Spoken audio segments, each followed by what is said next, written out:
If the president is sincere to their commitment, no, na paimbestigahan niya, parang walang nangyari, no?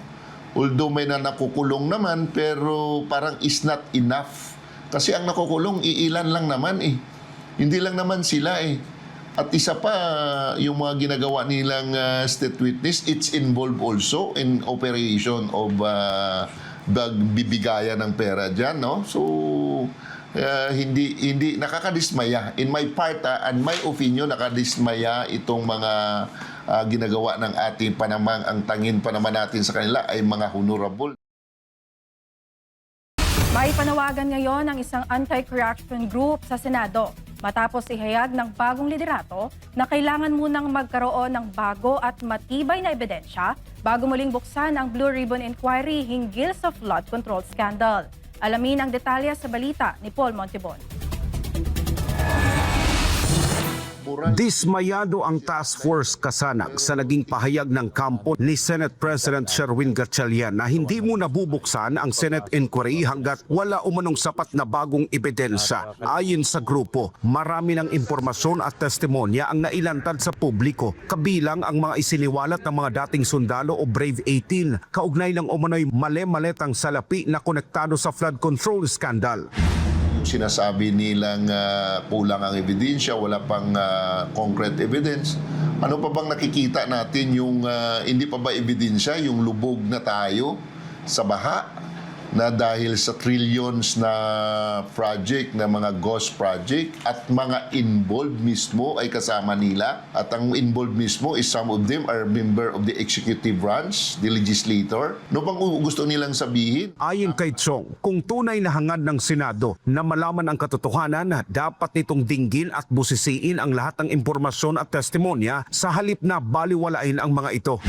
Ako mismo personal, in my opinion, no, nadismaya ako sa mga nakikita natin sa Senate, not only in Senate, even in Congress, na bakit hindi nila papansinin, bakit hindi nila tutukan ng isang matinong investigation ang mga sinasabi ng mga testimony, no? May mga witnesses naman at may gusto namang magsasalita dyan.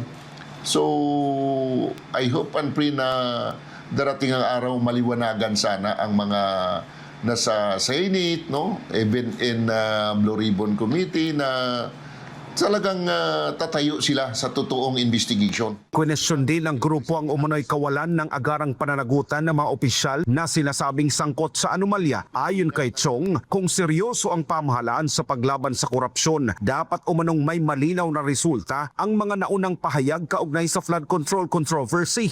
Napapansin ko rin, no? Kasi if the president is sincere to their commitment, no, na paimbestigahan niya, parang walang nangyari, no? Although may nakukulong naman, pero parang is not enough.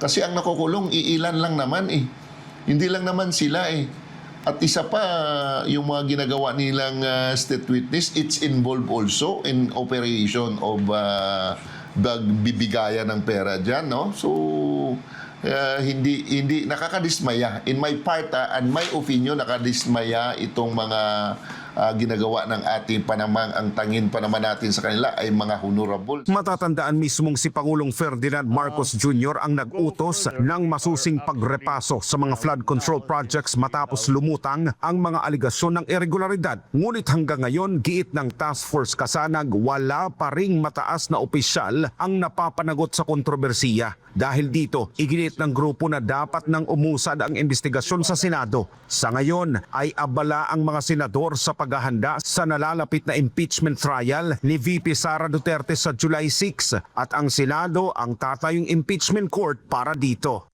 Para sa Diyos at sa Pilipinas kung mahal, nag-uulat Paul Montibon, SMNI News. Tuluyan namang ibinasura ng Sandigan Bayan 6th Division ang motion for reconsideration ni dating DPWH Mimaropa Regional Director Gerald Pacanan na humihiling na mag-inhibit ang mga maestrado sa pagdinig ng kasong kinakaharap nila ni dating Congressman Zaldico. Ang kaso ay may kaugnayan sa umunoy maanumalyang proyekto sa Oriental Mindoro. Tunghayan ang balitang hatid ni Margot Gonzalez. Hindi pinagbigyan ng Sandigan Bayan 6th Division ang motion for reconsideration ni dating DPWH Mimaropa Regional Director Gerald Pakanan na humihiling na mag-inhibit ang mga maestrado sa pagdinig ng malversation case kaugnay ng umano'y maanumalyang proyekto sa Oriental Mindoro. Una nang ibinasura ng korte ang naturang motion sa desisyong inilabas noong June 17, 2026. Inahay ni Pakanan ang motion matapos ibasura ng korte ang kanyang petition for bail. Ayon kay Pakanan, may bahid umano ng partiality ang naging paghawak ng korte sa kanyang kaso. Ngunit sinabi ng Sandigan Bayan ang paghingi ng inhibition ng mga maestrado ay hindi tamang remedyo laban sa mga desisyong hindi pabor sa isang partido.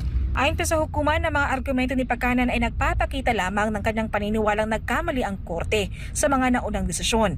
Ngunit kahit ipagpalagay na nagkamali ang hukuman, sinabi nitong hindi pa rin ito sapat na batayan upang mag-inhibit o madiskwalipika ang mga maestrado sa pagdinig ng kaso. Dagdag pa ng Sandigan Bayan, kung naniniwala si Pakanan na nagkamali ang korte at siya'y napinsala ng mga naging desisyon nito, ay maaari niyang gamitin ang mga legal na remedyo na nakasaad sa Rules of Court. Kabilang dito ang paghain ng apela sa Korte Suprema kung kinakailangan. Gate pa ng Sandigan Bayan na nanatiling espekulasyon lamang ang mga aligasyon ni Pakanan na may kinikilingan ang mga maestrado. Dahil dito sinabi ng korte na bigko si Pakanan na magpakita ng sapat na batayan upang baliktarin ang nauna nitong desisyon. Para sa Diyos at Pilipinas, kumahain Mark Gonzalez, SMNI News.